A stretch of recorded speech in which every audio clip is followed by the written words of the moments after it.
talking over character voice lines while I sit under a boat for no particular reason. No particular reason at all. I'm just underneath a boat. See? No particular reason at all. I'm just under a boat. You know? Just under a boat. For no particular reason. So, let's get to those voice lines. I'm gonna be muting my mic from here on out until I get a reaction to it. So, have fun listening to some. You may see some that you don't have yet. Mondstadt has so many windmills, doesn't it? Well, the city is built above water, so it probably relies on the windmills to draw the water upwards. That's correct. The winds blow through Mondstadt all year, so this supply of water is very stable. Also, the windmills are what they call visible winds, and wind chimes are called the audible winds. Paimon guesses they can be thought of as mascots and prayers to the animal Archon for protection. Ah, mascots. So, like you then, Paimon. No, not at all! They're made of wood, and you can't eat them in an emergency either, because all you'll do is grind your teeth down. I don't know what to say to that. Paimon said it herself, she's emergency food. I've heard that if you give tavern owners a considerable tip, they'll be willing to give some information on the down low. You mean the angels share? But Master D-Luke seems like a very rich man. How big a tip is considerable anyway? Maybe I might have heard wrong. Or maybe I might have heard this rumor in another world. You sure have been to many worlds, haven't you? Cider Lake never freezes, no matter what time of year it is. The best apple ciders in Mondstadt can only be made using the fresh water from this lake. It really does taste great. Paimon could drink 2 big bottles in a second. Wow. With your size, I can't believe that you can drink that much liquid. And not explode like an animo slime. Paimon has a special stomach just for tasty drinks. A special stomach? I have so many questions about how this world works. About those books in the restricted section that Lisa mentioned. Have you ever wondered what sort of books might be kept in there? Perhaps it contains books not suitable for children. Huh? But the Boar Princess isn't in the restricted section? What could be more unsuitable for children than that? Paimon's curious. It's something called off-brand, and it's the sauce. Paimon finds that hard work hardly works here in Mondstadt. Why do you say that? Just look at Huffman from the Knights of Favonius. He does his best at his duties every day. But the ever-relaxed Captain Kaya is his boss. But isn't Jean, who works the hardest, the acting Grand Master? Well, how about this then? Venti's the god of Mondstadt, and he's the laziest of them all. Sure would be nice to spend a night at the Goth Grand Hotel. Paimon thinks so too. The rooms are sure to be big and clean. Still, I've heard Mr. Goth say that they've had all kinds of strange problems ever since the Fatui moved in. The electro-sissons that their mages brought in attracted a lot of dust with static electricity, which ended up killing a lot of those sissons. Then, someone mixed up the mist grass pollen in the pepper, and the agents ended up brawling amongst themselves, each insisting that the other owed them money for wine. Hang in there, Goth Grand Hotel.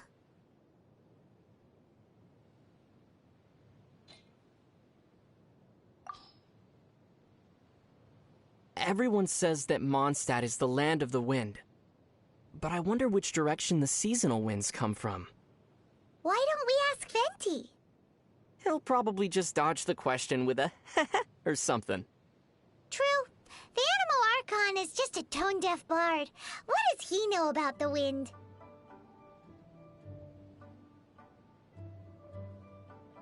So here in Mondstadt, alchemy is practiced out on the streets?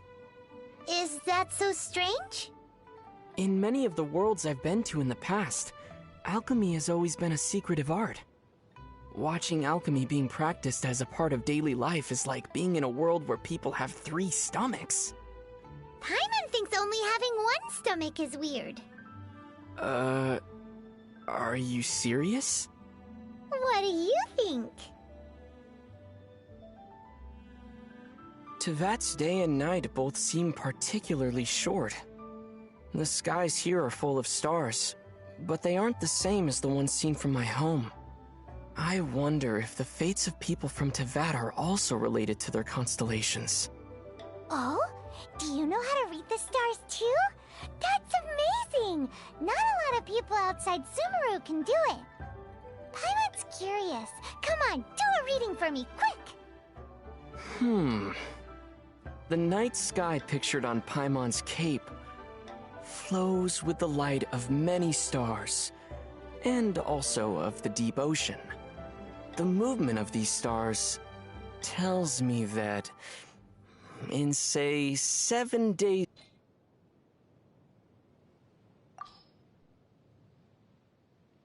Tevat's day and night both seem particularly short. The skies here are full of stars, but they aren't the same as the ones seen from my home.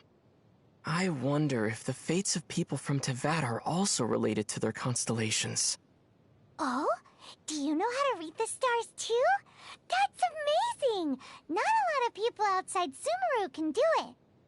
Paimon's curious. Come on, do a reading for me, quick!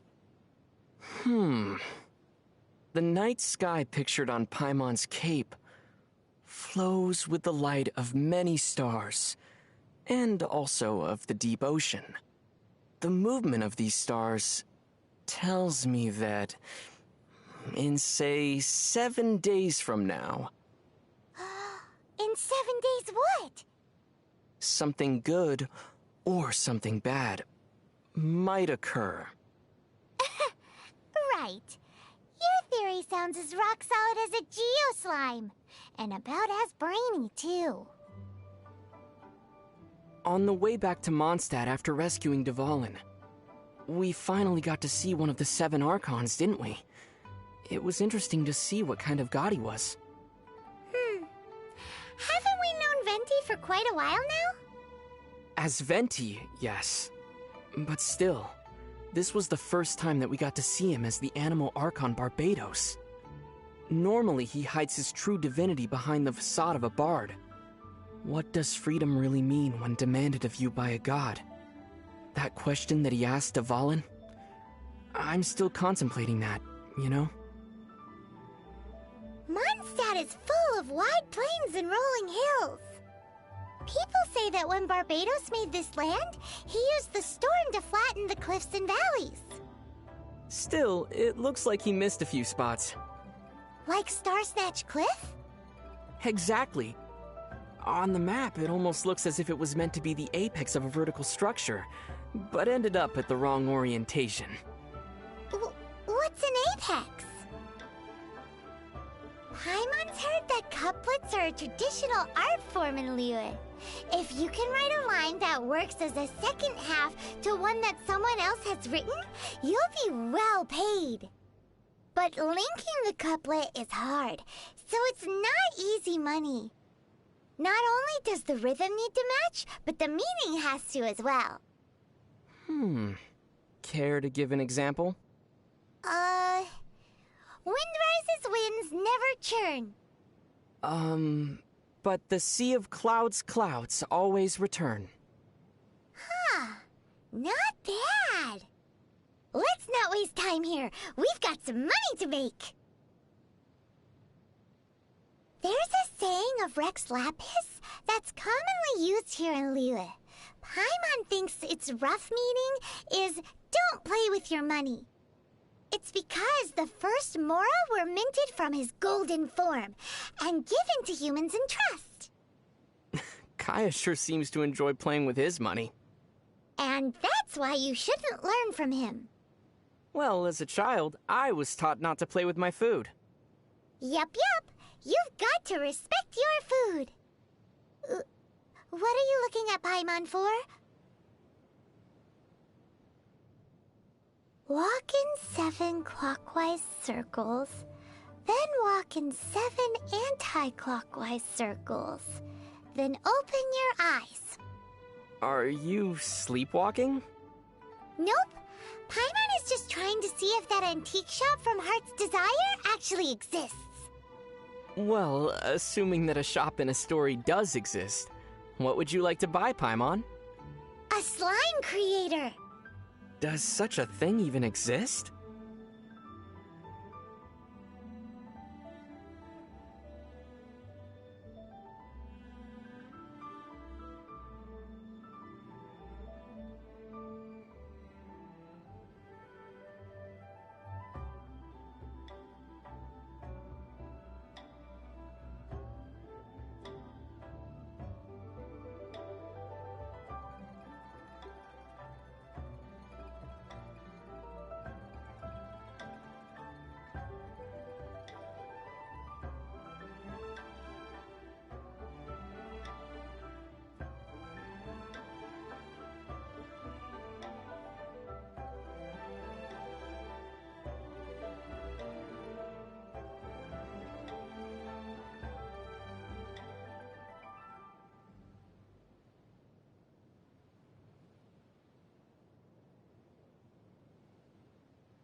Walk in 7 clockwise circles. Lately, some Guhua clan disciples have been retelling an ancient story. The Guhua clan, huh? Paimon bets it's a heroic story. Several male disciples decided to partake of a contest of arms to see who would marry their female junior, and she approved. Ooh, Paimon's heard this one. In Lille, they call this a joust for a spouse. But the night before the contest, she stole the eldest disciple's favorite sword. Aw, so she wanted him to lose. Poor guy. I know, right? Forced to use a sword he wasn't used to, the eldest disciple suffered a crushing defeat. Unable to accept this result, he fell to his knees and wept. Oh no, he must have really loved her, right? In the end, he was forced to marry her in front of everyone.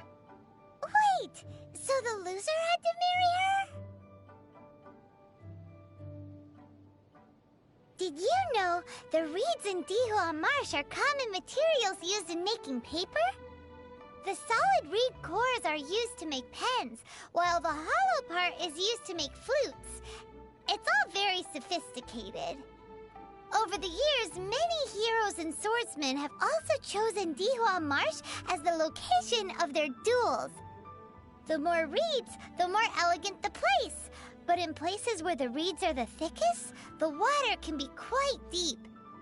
So there are a lot of unlucky duelists who fall in and drown while the duel is on. And what's my takeaway from all of this supposed to be? Don't get into a fight in Dihua Marsh!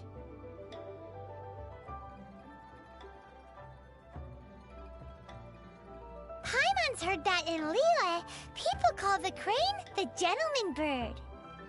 And do you know why that is? Paimon's not quite sure. Well then, let me tell you the story of the lucky crane repaying its debts. A long time ago, there was a kind-hearted scholar who saved a lucky crane that had fallen into a trap. Later, on a cold winter's night, a beautiful maiden came to his door asking to lodge with him. The maiden shouldered a greatsword on her back and taught all that she knew of swordsmanship to the scholar, supervising him as he studied day and night. Wow! Once he had finished his training, he went out into the wilds with the maiden to do good and fight for justice.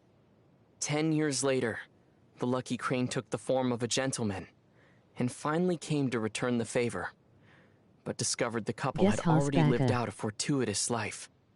And that is the story known as the gentleman's 10-year debt. This is just listening to stuff, so you don't need to comment at all. But it'd be great if you went and checked out my community post on the community part of my profile. If you want to play this in the background at the same time, because I'm not going to be talking very much at all during this. Rumor has it that Jueyun Karst is the abode of the Adepti. Wow! The abode of the Adepti! Perhaps we'll meet the Adepti on those cloud-piercing mountain peaks. Wow! Meeting Adepti! I will. But I wonder, how would one normally communicate with the Adepti? Wow! Communicating with Adepti! My emergency rations seem to be going bad. Best to consume them quickly. I'm going to mute it because I'm going to listen to music, but I'm going to be here. Shouting from the mountaintop should work. Sounds good to That me. seems more like a way of getting the attention of a hilly churl rather than an Adeptus.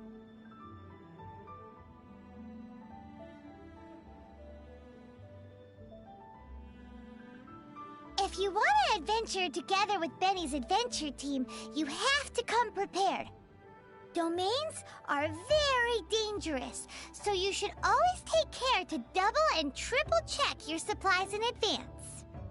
Paimon's heard that the Adventurers Guild has compiled a list of 463 different ways of dying in these domains. If Bennett got you killed by accident, Paimon and Bennett would never forgive ourselves. Why am I the only one dying here? Well, that's because according to the numbers, Paimon can avoid 322 causes of death just by floating. I suddenly don't feel like exploring these domains.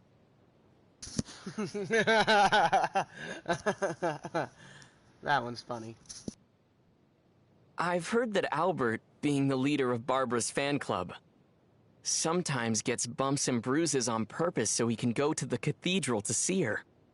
Paimon feels the Knights of Favonius should keep a closer watch on weirdos like that. But it seems that a month later, Albert discovered that Bennett was managing to see Barbara far more than he was. Well, Bennett does have the natural advantage when it comes to getting injured, after all. What is this? A Let's Bother Barbara contest? Barbara's really popular, isn't she?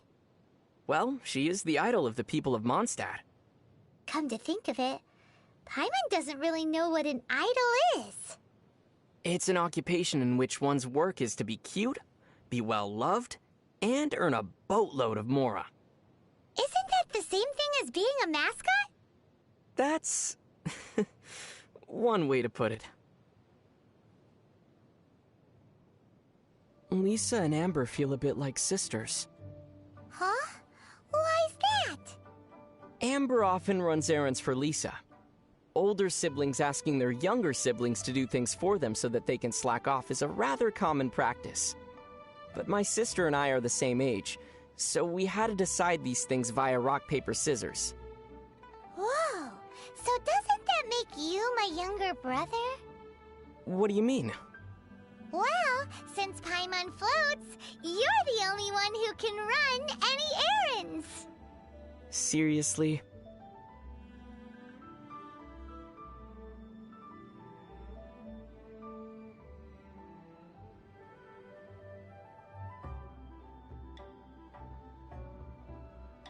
Paimon, have you ever seen what Kaya looks like under that eye patch? Nope. So, it would seem he never takes it off. Actually, Paimon already knows why. Oh? He must be hiding some big secret. Really? A secret? See, Kaya heads out for assignments more than anyone else. So the skin under that eye patch has to be way lighter than the rest of him. So, if he ever takes that eye patch off... He'll definitely become the butt of everyone's jokes. Maybe he'll even get a weird nickname. Like, say, Pasty Eye. Guess he didn't need to take it off to get a weird nickname.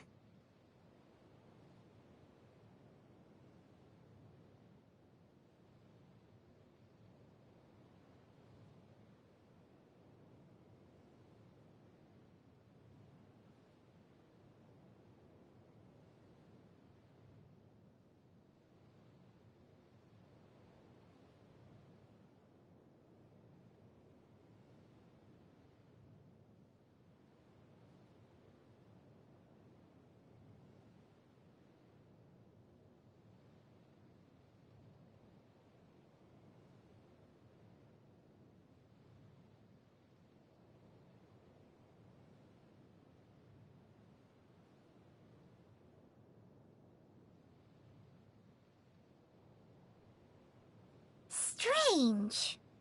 What's wrong?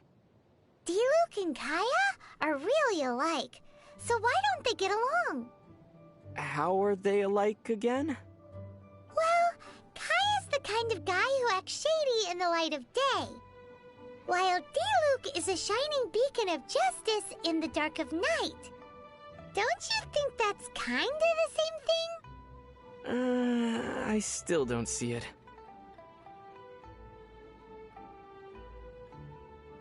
You know what a brush is, right?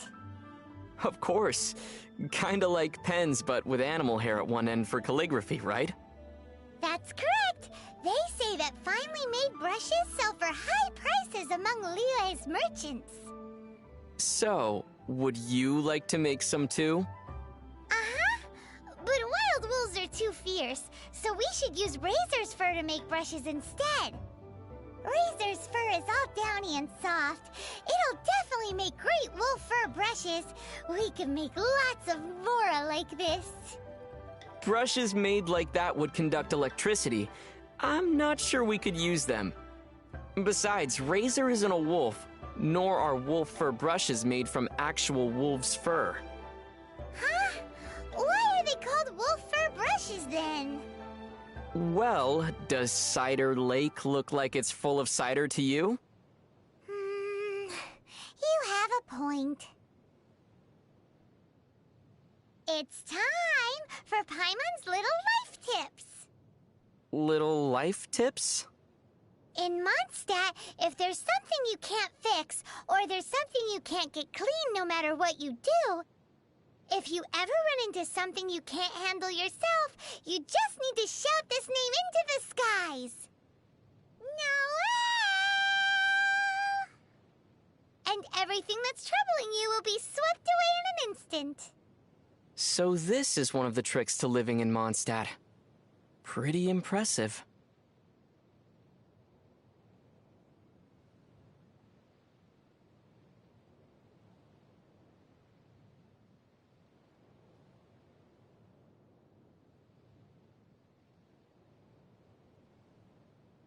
Fischl makes a very unique impression, doesn't she? How so? Well, she travels together with a talking raven for starters.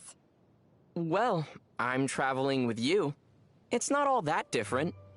Still, Oz can also translate for Fischl. You, on the other hand... What? Paimon's way better than some bird. How so? Well, at least Paimon doesn't need wings to fly. Speaking of Fischl, she also claims to be a visitor from another world. We're similar in that way. We even bring a pet along with us. Pat? Now wait just a minute here. But her raven, Oz, he looks cool and is polite to boot. More importantly, he can both scout and fight. Very useful indeed. Maybe I should make arrangements with Fischl to trade companions once in a while. For, say, a week or two at a time. It should be quite interesting. Hey! Doesn't Paimon get a say in this? How do you become as popular and cool as Captain Beetle? With enough experience? Paimon's already seen lots of things from adventuring together with you. One also needs to experience trials and setbacks. Paimon almost drowned that one time. Maintain an inspirational disposition. Uh-huh. Paimon's always rooted for you. One must also have a mature outlook towards problems. Hey, are you just trying to say that Paimon can't make it? Come on, Paimon will teach you how to fly. 3, 2, 1. Paimon's gone. Well, whatever. I'm tired. Let's just sit here for a bit. I'm flying with you in my heart.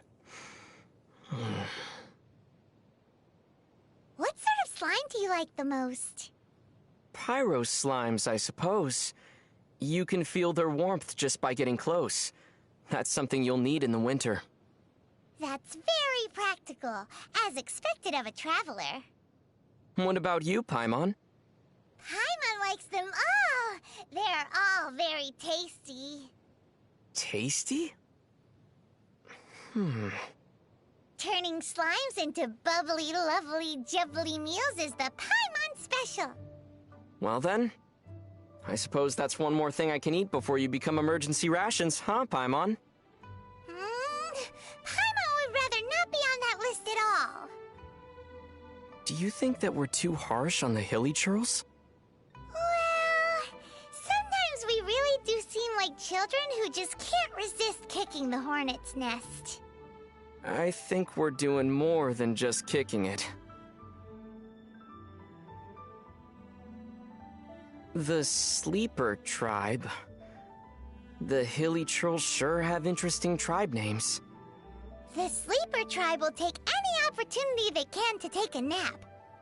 Paimon's heard that their animal skin beds are really soft. Would you like to try them? Not going to try it yourself, Paimon? Paimon can sleep while floating. The air is the softest bed. Pretty sweet, huh? Just a little.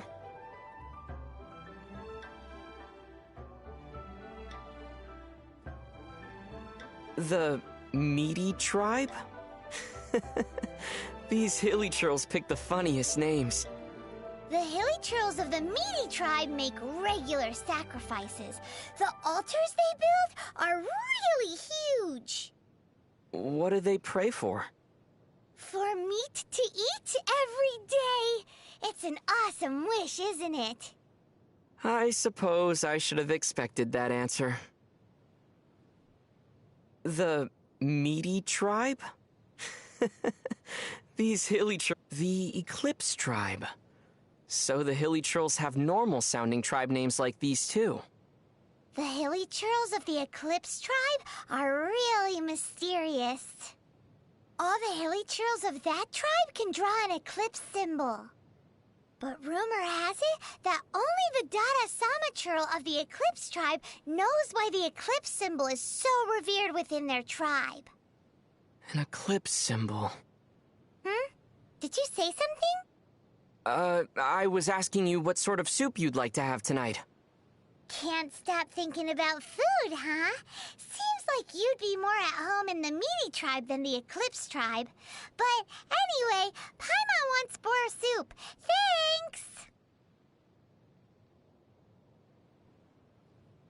The Eclipse tribe. Paimon doesn't feel so good. What's the matter? Paimon hasn't opened a treasure chest in so long. If this keeps up... Ooh. If this keeps up, you'll one day get caught in a hunting trap with a single Mora as bait. Hey! Paimon floats, so that'll never work.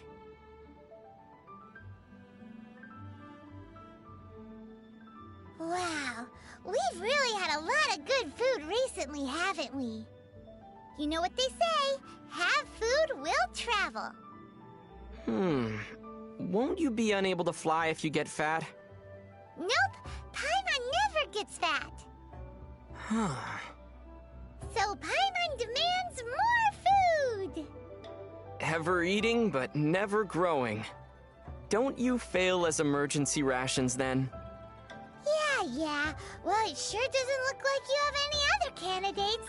so you'll have to make do with Paimon.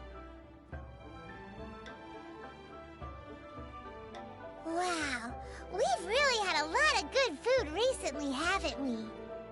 You know what they say, have food, will travel. Won't you be unable to fly if you get fat? Nope, Paimon never gets fat. So Paimon demands more food. Ever eating, but never growing. Don't you fail as emergency rations, then? Yeah. Well, it sure doesn't look like you have any other candidates, so you'll have to make do with Paimon. Which do you like more, cats or dogs? I prefer Paimon. Aw, that's cheating. Wait, no, Paimon's not a pet. We should get something tasty to eat. But Paimon doesn't want to have to go get it. Shall we decide with a game of rock, paper, scissors, then? Ooh, okay. All right, then. Rock, paper... Super Paimon Tornado! What? Paimon's been working so hard recently. Any ideas on how to relax? Sleeping? Sleeping's boring. Reading? Paimon will get dizzy. Having a chat with some friends? Ugh. But those are all things that require thinking. And not thinking is more relaxing. And thus the Paimon paradox, famed in the histories of philosophy in Tevat, was put forth.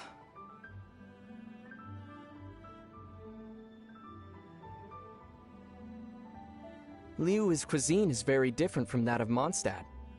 For example, you can hardly find spicy fried dishes anywhere in Mondstadt.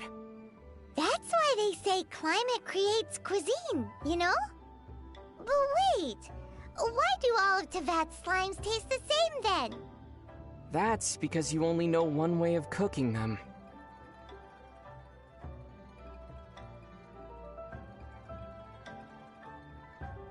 Wow, a weasel thief's backpack can really hide a lot of Mora. Well, it's because weasels by nature enjoy collecting shiny objects. Paimon's heard that the origin of the weasel thieves has something to do with the treasure hoarders. Also, aren't crows the type to collect shinies as well? Paimon wonders if Oz has a secret stash of Mora that he collects behind Fischl's back. Well, now that you mention it, Paimon, I wonder, do you? Nope, nothing here. You won't find any Mora in Paimon's shoes. No way.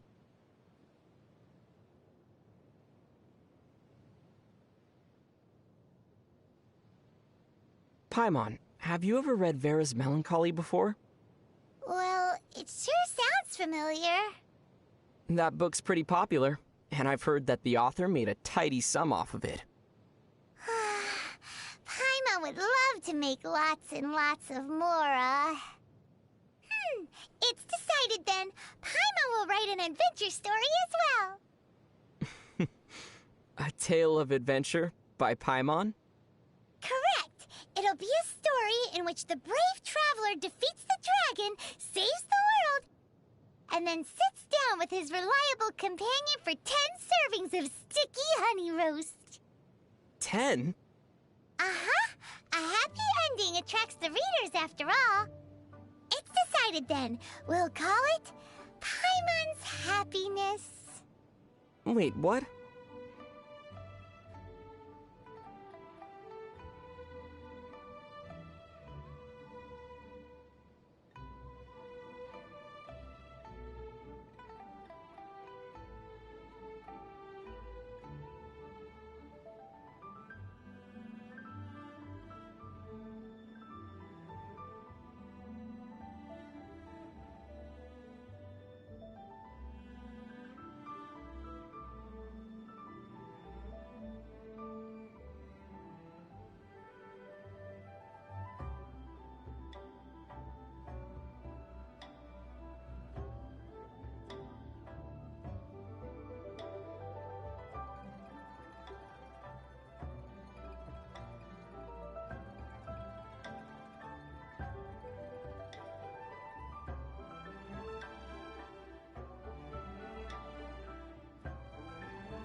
of those super scary nightmares?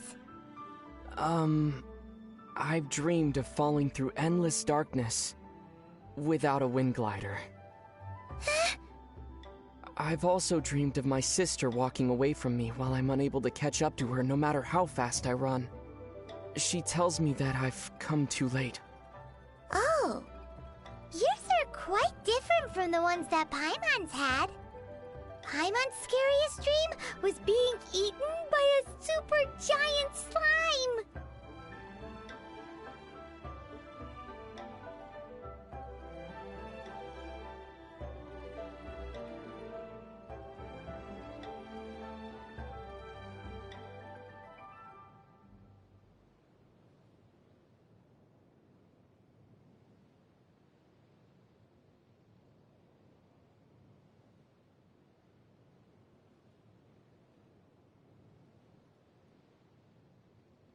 Where do those treasure-chasing Seelie come from, I wonder? Maybe they grow out of the ground. Or maybe they fall from trees. Well, Paimon doesn't know where they come from, but where there are Seelie, treasure's not far away. Still, why do I feel a certain sadness every time they touch those treasures? No, it's probably just my imagination. Well, if you don't want the treasure, Paimon can hang on to it for you, free of charge.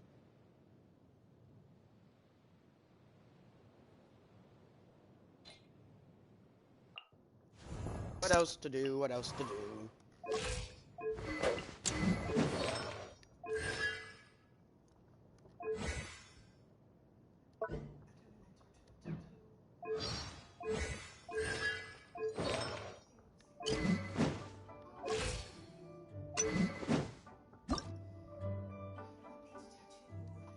How do I get Miss Veiled Elixir?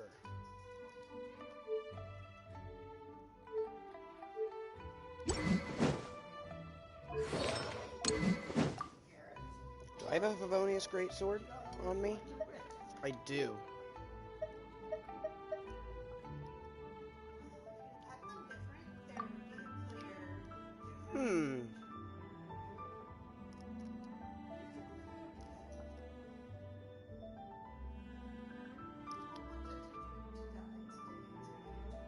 I guess I'll switch it out for Favonius Greatsword. Ah, and it needs Fetters of the Dandelion Warrior.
I am. I need some charger. Throw. Hold on, let me get my show started. Oh god, you're...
first wisp of wind brushed across the land. Birds that yearned for the sky had wings, but no way to fly. They asked the animal god, "How can we reach the heavens?" To which the animal god replied, "You have yet to find that which is most important."